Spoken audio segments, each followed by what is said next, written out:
안녕하세요 여러분. 네, 제가 잠깐 기도하고 오늘 말씀 증거하는 시간 갖겠습니다. 하나님 아버지 감사합니다. 오늘도 주의 말씀을 들고 씁니다. 하나님 부족한 저는 하나님 온전히 숨겨주시고 주님만 드러날 수 있고 주의 성령님의 역사하심만 있게 하여 주시옵소서. 하나님 모든 말씀이 그렇습니다. 하나님 말씀이 선포되어지는 모든 설교 말씀은 다 마찬가지입니다. 하나님 진리 대신 그 말씀 자체이신 그 성령 하나님의 그 말씀이 선포되지 아니하면 하나님 어느 누구도 하나님의 말씀을 받을 수 없습니다. 아버지 주여 우리의 연약함을 아시고 하나님 우리의 부족함을 주님께서 다 아십니다. 하나님 주님께서 함께하여 주셔서 말씀이 말씀되어질 수 있도록 도와주시고 온전히 우리 가운데 하나님만 온전히 드러날 수 있는 시간이 되게 하여 주시옵소서.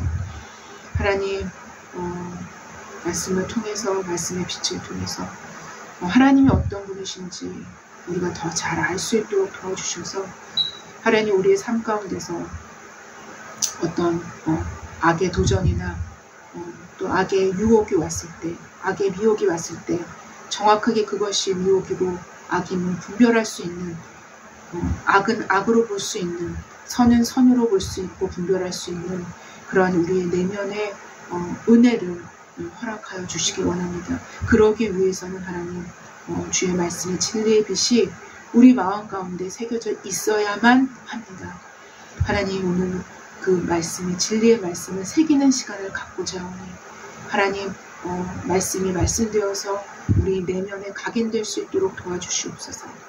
하나님 그래서 하나님이 어떤 분이신지 더 잘 알게 하여 주시고 하나님 또 우리 자신을 또 빛으로 비춰주시사 하나님 우리 내면을 볼 수 있는 하나님 그런 시간도 될 수 있도록 주님 역사하여 주시기를 원합니다. 하나님 함께하여 주시고 첫 시간이 오니 마치는 시간까지 아버지 붙들어 주시옵소서. 감사하며 예수님의 이름으로 기도했습니다. 아멘. 네, 여러분 오늘도 제가 로마서 말씀을 들고 섰습니다. 네, 그래서 로마서 본론 첫 번째 시간을 지금 계속 갖고 있죠. 네, 그래서 오늘은 특별히 로마서 지금 3장으로 저번 주부터 들어왔고요. 그리고 로마서 3장 5절부터 6절까지를 말씀을 본문으로 잡았습니다. 네, 이거는 제가 저번 주에 말씀드렸듯이 유대인의 반론을 예상하고 그리고 혹은 유대인의 반론이 실제로 있었을 수도 있습니다. 네, 그래서 유대인의 반론에 대해서 사도 바울이 답변을 하는 그러한 내용으로 되어 있는데요. 그 중에서 5가지 질문이 나오죠. 네, 그 중에서 저번 주에 2가지 질문을 우리가 알아봤고요. 오늘은 3번째 질문을 알아보는 시간입니다. 네, 그래서 이 3번째 질문이 로마서 3장 5절부터 6절까지입니다. 그래서 5절은 질문이고 6절은 그에 대한 답입니다. 네, 그래서 3절부터 로마서 3장 5절부터 6절까지를 본문으로 잡았고요. 그 다음에 말씀의 제목은 유대인 궤변주의자들의 변론에 대한 답이라고 제가 제목을 잡았습니다. 그래서 이 주제는 하나님의 의로우신 절대 주권입니다. 네, 그래서 말하자면 이제 유대인의 반론들이 한층 더 나아가는 그러한 모습을 우리가 볼 수가 있는데요. 네, 그래서 유대인 궤변주의자들의 변론에 대한 답이라는 제목으로 소제목으로 말씀을 증거를 하겠습니다. 그래서 일단 본문을 제가 한번 읽어보겠습니다. 로마서 3장 5절, 6절입니다. 네, 제가 한번 읽어보겠습니다. 그러나 우리 불의가 하나님의 의를 드러나게 하면 무슨 말 하리요? 내가 사람이 말하는 대로 말하노니 진노를 내리시는 하나님이 불의하시냐? 결코 그렇지 아니하니라. 만약 그러하면 하나님께서 어찌 세상을 심판하시리요? 라는 본문입니다.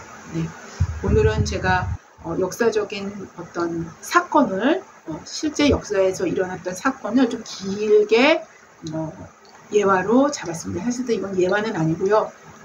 진짜 실제 현재가 아니라 역사 가운데 있었던 일입니다. 네. 2차 세계대전 때 프랑스는 독일의 나치 군대에게 패하게 되어갔습니다. 네. 여러분 사실상 2차 세계대전 연합군의 승리로 가게 된 거는 하나님의 기기묘묘한 진짜 하나님의 간섭하심이 있었기 때문이었어요. 예. 그렇지 않았으면은 연합군이 승리를 할 수 없었을 것입니다. 예. 되게 위급한 상황이 많았습니다. 아주 역전의 승리들이 되게 많이 있었던 것 같습니다. 예. 2차 세계대전 때 프랑스는 독일의 나치 군대에게 패하게 되어가고 있었어요. 예. 그러자 영국에서 그런 프랑스를 도우려고 29만 명의 대군을 보냈습니다. 예. 그럼에도 프랑스를 돕기에는 턱없이 부족한 병력이었다고 합니다. 예. 영국군은 자신들만으로는 부족했다고 이제 생각을 했는지 상황을 이제 다시 조정해야 될 상황이었던 거예요. 예. 그래서 상황을 다시 조정하기 위해서 다시 영국으로 이제 돌아가게 된 것입니다. 예. 되돌아가기 위해서 도버 해협으로 도망을 가기에 이르렀죠. 말하자면 도망이나 마찬가지죠. 예. 히틀러는 후퇴를 하는 영국군을 보면서 아주 흐뭇했을 것입니다. 예, 당연히. 예. 그는 베를린에서 후퇴하는 영국군을 아주 전멸시킬 것을 명령했고, 예. 태연히 이제 그 독일군 그 밑에서 보고를 이제 기다리고 있었던 것입니다. 이 당시 영국의 왕은 조지 6세였어요. 예. 조지 6세였는데 하나님께서 도와주심을 이제 아주 전폭적으로 하나님을 의지해서 기도의 날을 선포한 거예요. 이 조지 6세가. 예. 그래서 도우심을 구했다는 겁니다. 예. 그는 이 전쟁이 하나님께 속해 있다는 마음을 가졌고 지금은 비록 도망가지만 하나님께서 승리하게 해주실 것을 믿었습니다. 예. 조지 6세는 영국 국민들을 향해서 영국의 전체 국민들을 향해서 어떻게 하든지 영국군을 승리하게 해달라고 하나님께 기도합시다. 예, 하나님께 기도합시다. 하나님께 기도하면 하나님 방법을 하실 거 아닙니까? 하나님께 기도합시다. 라고 국민들에게 부탁했고, 예, 그래서 기도의 날을 선포하게 된 것입니다. 예. 여러분 지금 저는 역사적인 사건을 얘기하는 겁니다. 예. 그 날은 전 국민이 영국의 전 국민이 하나님께 전심으로 기도했고 기도 후에 그 기도의 날을 선포한 그 기도의 날 바로 그 다음 날에 기적이 일어난 거예요. 네. 기적이 일어났습니다. 기도의 날 이후에 독일군 편에서는 큰 폭풍우가 일어나서 비행기가 한 대도 뜰 수가 없었던 것입니다. 그리고 너무 비가 많이 와가지고 탱크 한 대도 움직일 수가 없었던 거예요. 그러니까 완전히 전면적으로 다 이제 스톱 정지 상태가 된 것입니다. 예. 그러나 영국군이 있는 도버 해협은 어찌나 잔잔하고 고요한지 29만 명의 영국군은 무사히 영국으로 올 수 있었다고 합니다. 예. 완전히 기적이죠. 예. 바로 하나님의 개입하심이 분명히 확인되는 2차 세계대전의 당시의 실화입니다. 예. 그러나 이러한 하나님의 개입은 영국에서만 있었던 것이 아니라는 것입니다. 예. 프랑스 역시 살아계신 하나님의 개입하심을 분명하게 확인할 수 있었던 너무도 유명한 역사적 사건이 있습니다. 예. 이 사건을 덩케르트의 기적이라고 부릅니다. 예. 일반적으로 이 덩케르트의 기적이라고 사람들이 말을 하는데요. 이 덩케르트의 기적에 대해서 이야기가 될 쯤이면 언제나 2차 세계대전의 일이 이제 입에 오르내리게 된다는 것이죠. 네.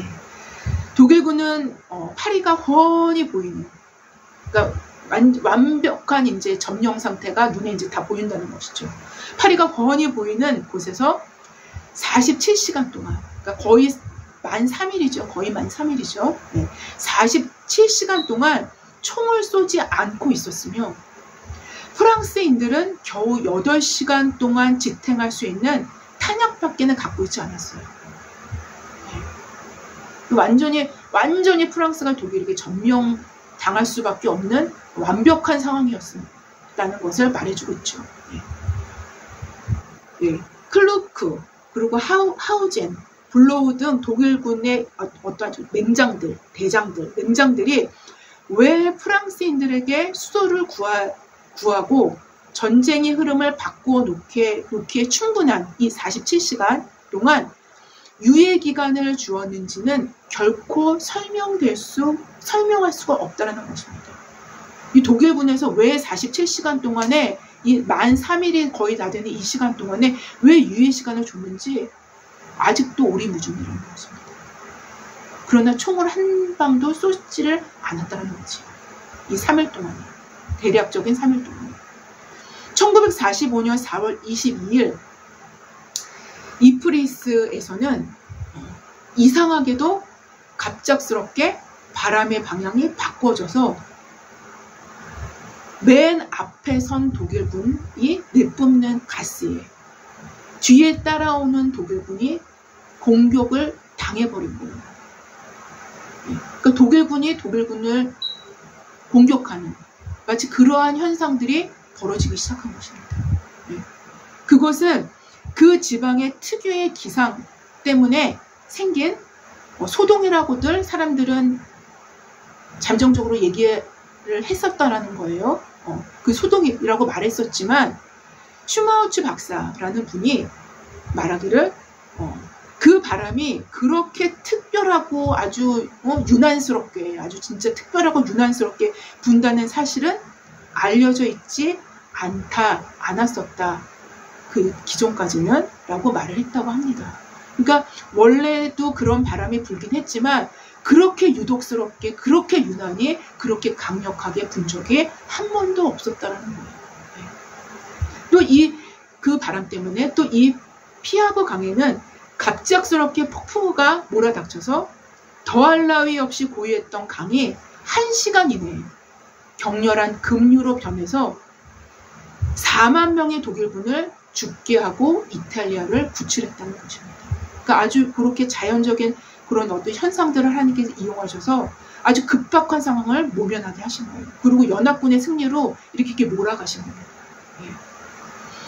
디아즈 장군은 이때 하나님께서 하신 일이다 라고 장군 스스로가 그렇게 말했다는 거예요.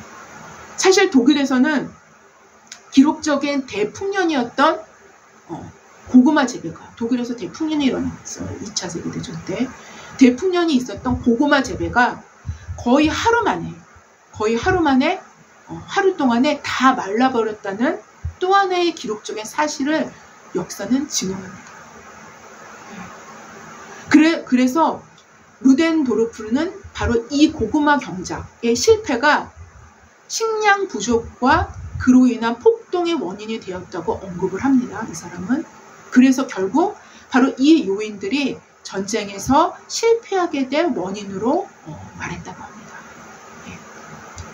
덩케르트의 기적은 이런 사건들과 함께 프랑스인들이 민족을 위한 기도의 날을 선포한 바로 그 다음 날에 발생했다고 해요. 영국이랑 똑같습니다. 기도의 날을 민족적으로 선포하고 난 다음에 바로 그 다음 날 이런 엄청난 기적들이 일어나는 거예요. 수상 자체, 그러니까 프랑스 수상 자신이 그에 대해서 이야기할 때 기적이라는 용어를 사용했다고 합니다. 머리 위에는 안개가 자욱했고 운하는 고요했으며 운하의 양면에는 이쪽 면과 이쪽 면 양면에는 놀라울 정도로 잘 훈련된 독일군들이 있었고 물자는 풍부했다. 독일의 물자는 풍부했다는 것입니다. 무엇보다도 가장 놀라운 것은 그곳에서 33만 5천 명의 생명들이 구해져냈고 프랑스를 위한 단 하루의 기도 후에 프랑스는 독일을 향해서 무기를 내려놓으라 라고 아주 당당하게 명령할 수 있었다는 것입니다. 독일을 향해서 무기를 내려놔 니네 완전 끝장난 거야 라고 명령할 수 있겠고 완전히 역정된 것입니다. 상황이. 여러분 제가 지금까지 2차 세계대전의 연합군의 승리가 하나님의 특별하신 개입이 분명히 있었고 그들 스스로도 인정한다는 것입니다. 이를 영국도 프랑스도 그리고 미국도 모두 인정하고 있다는 사실입니다. 그리고 이 저변에는 기도를 통해서 하나님의 뜻을 이루시는, 역사를 움직이시는 하나님을 우리는 확인할 수 있습니다. 여러분, 제가 지금 말씀드린 거는 그냥 단순한 예화가 아닙니다. 그러나 여러분, 오늘 제가 이렇게 길게 역사 이야기를 해드리는 이유는 기도를 통해서 응답해 주시는 그 하나님에 대해서 그 주제로 말씀드리는 것은 아닙니다. 이 주제는 아니에요.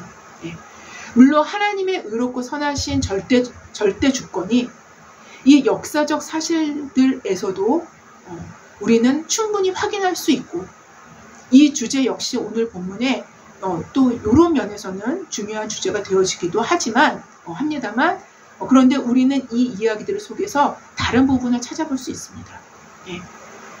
독일군, 즉 나치의 정권하에 있었던 독일의 입장에서도 우리는 생각할 수 있다는 것입니다. 만약 히틀러가 죽지 않고 살아있다면, 그때 그 당시에 살았었다면, 이렇게 하나님께 질문한다면 여러분들은 어떻게 생각하시겠습니까? 라는 질문을 제가 던지고 싶어요.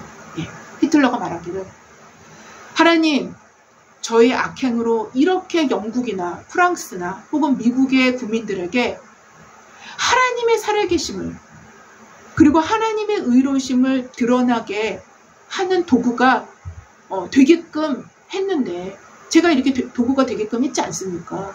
이렇게 도구가 되게끔 했는데 이런 저를 하나님은 왜 심판하십니까?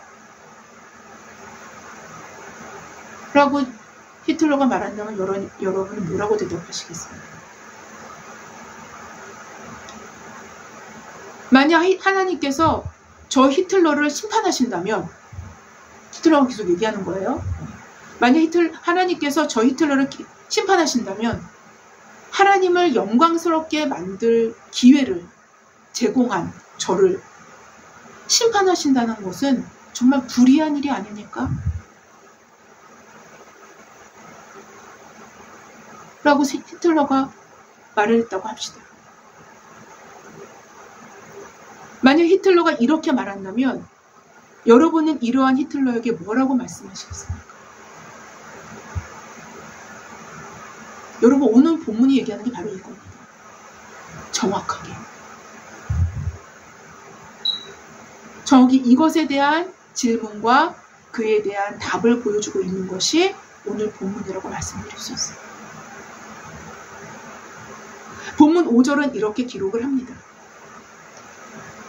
그러나 우리의 불의가 하나님의 의를 드러나게 하면 무슨 말 하리요? 내가 사람의 말하는 대로 말하노니 진노를 내리시는 하나님이 불의하시냐? 라는 질문인 것입니다. 유대인 궤변주의자들에 대한 질문이죠. 분명히 유대인 중에서도 경건한 유대인은 아니었을 듯 싶습니다. 이어서 6절은 그에 대한 답입니다. 결코 그렇지 아니하니라. 만일 그러하면 하나님께서 어찌 세상을 심판하시리요? 라고 기록합니다.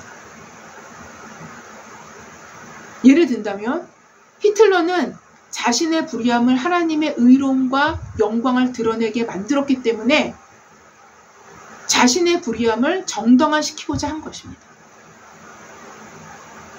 그러나 오히려 이러한 정당화는 하나님 앞에서 정당화되어지는 것이 아니라 자신의 불의함을 완연히 입증하는 것뿐이 될 수 없다는 것입니다.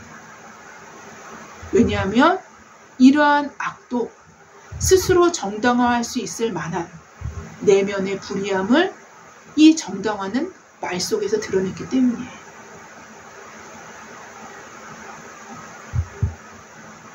단지 하나님의 선하신 능력이 인간의 모든 불의함과 불법들과 악들조차까지도 역으로 활용하셔서 선을 이루어 나가시는, 선으로 충만한 하나님의 성품 때문이라는 사실에 있다고 말씀드릴 수 있어요. 이렇게 되어지는 겁니다. 즉 악의 정당화는 이러한 하나님의 영광까지도 스스로의 덕분으로, 스스로의 공로로 돌리고자 하는 것입니다.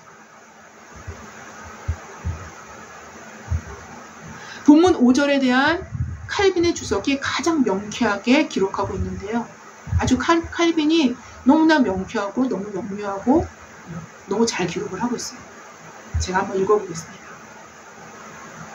인간의 불의가 하나님의 의를 더 분명하게 드러낸다고 해도 그것은 인간의 불의가 본래부터 그런 속성을 지니고 있기 때문이 아니라 하나님의 선하심이 인간의 악을 압도해서 인간의 불의가 원래 지향했던 그것과는 다른 목적에, 원래 자신들이 지향했던 그런 목적과는 다르게 목적에 기여하도록 하시기 때문일 뿐이다 라는 것입니다. 인간의 불의가 원래 지향했던 것과 다른 목적에 기여하도록 하시기 때문일 뿐이다 라는 것입니다. 여러분 오늘 본문의 의미를 잘 아시겠죠? 네. 따라서 인간의 불의는 자신이 원래 지향했던 악한 목적이 그대로 심판을 받는 것뿐이지 자신의 의도와 상관없이 하나님의 선하신 개입으로 선한 결과가 주어진다 하더라도 그것은 하나님께 돌아갈 영광이지 악인 자신에게 돌아갈 영광이 아니라는 것입니다. 그것을 오늘 본문이 분명히 말씀하시고 계신 거예요. 따라서 불의를 행하는 자들에게 진노를 내리시는 하나님은 지극히 정당할 뿐이며 또한 하나님은 이러한 공의로움으로 세상을 심판하시기에 합당하신 분이심을 말씀하고 계신 것입니다. 2000년 전에도 인간의 죄에 대한 합리화는, 인간 자신에 대한 죄의 합리화는 이렇게 세련되게 발달이 되어 있었어요. 이렇게 세련되게.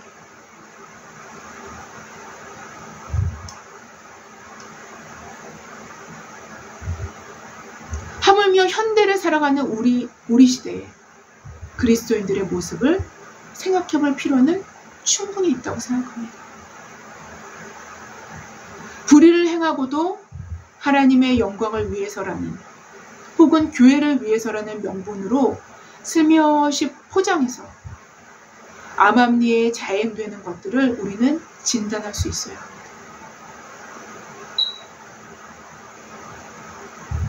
이것이 깊어지면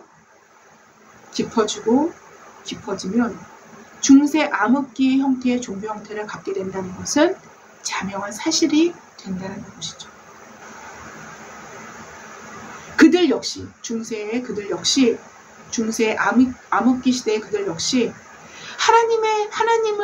하나님의 영광을 위해 자연되지 않았던 불의는 없었다는 것을 기억해야만 합니다. 그들이 불의를 행했던 것은 하나님의 영광을 위해서 했던 거예요. 그들 역시 하나님의 교회를 위해서 자행되지 않았던 불법은 존재할 수도 없었던 것을 기억해야만 해요. 그들이 불법에 저질렀던 것은 하나님의 교회의 영광을 위해서 했었던 거예요. 즉 불의도 불법도 하나님을 위한다는 절대적인 목적에 기여했기 때문에 더 이상 불의도 불법도 아니라는 것이었습니다. 그러나 하나님의 시각에서는 완전한 불의요, 완전한 불법이었던 거예요. 하나님의 말씀을 들고 일어섰던 위클리프나 잔 후스 등은 이들은 다 종교개혁자들이에요. 영국의 종교개혁자, 체코의 종교개혁자들이에요.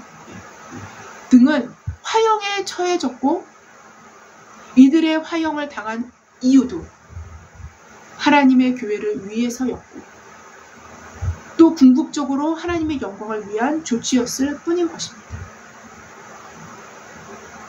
그러나 하나님은 다르게 사용하셨죠. 이들을 화형에 처한 자들의 입장에서는 너무도 정당했던 거예요.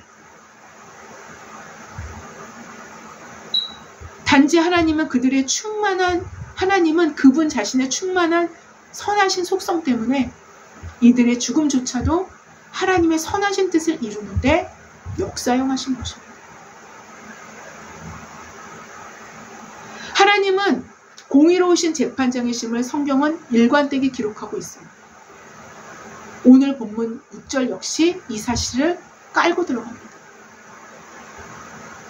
따라서 하나님은 불의하심이 없기 때문에 2장 8절의 말씀처럼 진리를 따르지 않고 불의를 따르는 자들에게는 진노와 분노로 하시리라는 말씀이 바로 오늘 본문에서도 적용되는 거예요. 바로 지금까지 사도는 유대인의 믿지 않음으로 하나님의 미쁘심은 패해질 수 없듯이 유대인의 불의로 하나님의 의가 드러난다 할지라도 유대인의 죄는 심판을 받을 것이고 그 심판하시는 하나님께는 조금도 불의하심이 없으심을 말씀하고 계신 것입니다. 하나님의 미쁘심과 하나님의 의로우심은 변함이 없다는 것입니다. 단지 인간의 불의함의 영역까지 하나님은 하나님의 선하신 성품에 맞게 그 영역까지 통치하시고 다스리신다는 것을 깨달을 뿐이라는 것입니다. 바로 그 통치와 그 다스림 가운데서 하나님의 의는 자연스럽게 인간의 삶에 드러나게 되어진다는 것입니다. 결국 사도는 하나님의 미쁘심과 의로우심이 전혀 손상되지 않게 논증하면서도 오직 유대인의 믿지 않음과 불의를 드러내고 있는 것입니다. 네, 그래서 오늘 본문은요, 2장 전체를 할애한 유대인의 죄에 연결되는 부분입니다. 네, 사실상.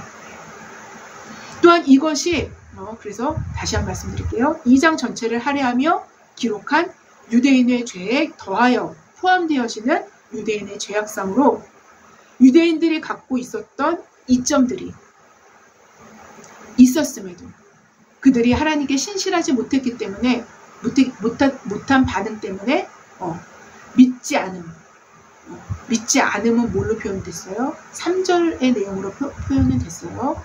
과 불의, 오늘 본문의 5절 내용으로 포함되어 있습니다. 불의에 대해서 고발하고 있는 말씀이라고 말씀드릴 수 있어요. 네. 즉 하나님께서 주신 그 유리한 위치, 그 이점을 교묘하게 이용해서 죄를 합리화하는 모습으로 악이용해서 더욱 죄를 짓게 되는 유대인들의 죄악성을 한층 더 강화해서 표현한 표현이라고 말씀드릴 수 있습니다. 오늘 본문은. 여러분, 우리 현대 그리스도인들이 생각해야 할 부분이 바로 여기 있다고 생각이 듭니다. 그리스도인으로서 하나님께서 주신 유리한 위치, 이점들을 지금 우리가 어떻게 활용하고 사용하고 있는가? 예를 든다면 칭의나 한 번 구원받으면 그 구원이 영원하다라는 어떤 교리적인 이점들, 여러분 이런 것들을 조금이라도 악용하는 것이 있지 않나 살펴봐야 될 것입니다. 하나님께서 주신 유리한 위치와 이점들을 자신들의 죄를 합리화하는 특권으로 생각할 것인가?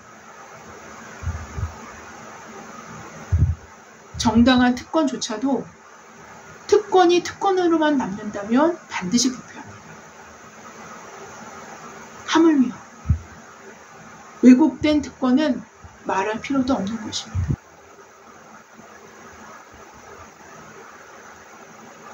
아니면 이 유리한 위치와 이점들을 자기를 낮추어 하나님의 증거 되실 수 있도록 활용함으로 하나님이 주신 특권의 원래적인 목적을 달성할 것인가? 라는 질문을 우리 스스로 던질 수 있어야 됩니다. 여러분, 예수님과 사도 바울 당시 유대인들이 제가 저번 주에 말씀드렸었던 바와 같이 괴물이 아니었었다는 거예요. 히틀러 역시 괴물이 아니었었다는 거예요. 그들 역시 그들의 상황 속에서 생각한다면 우리 시대의 사람들과 별반 다를 바가 없었다라는 것입니다. 우리 시대의 그리스도인들 역시 그들이 놓쳐버린 것을 놓친다면 우리 역시 우리의 후세대의 사람들에 의해서 괴물로 평가될 수도 있을 수 있지 않습니까?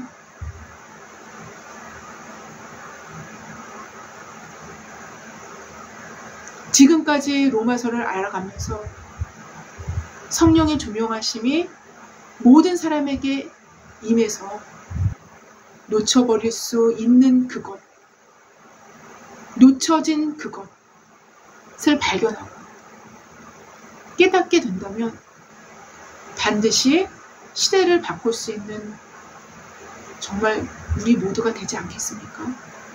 네?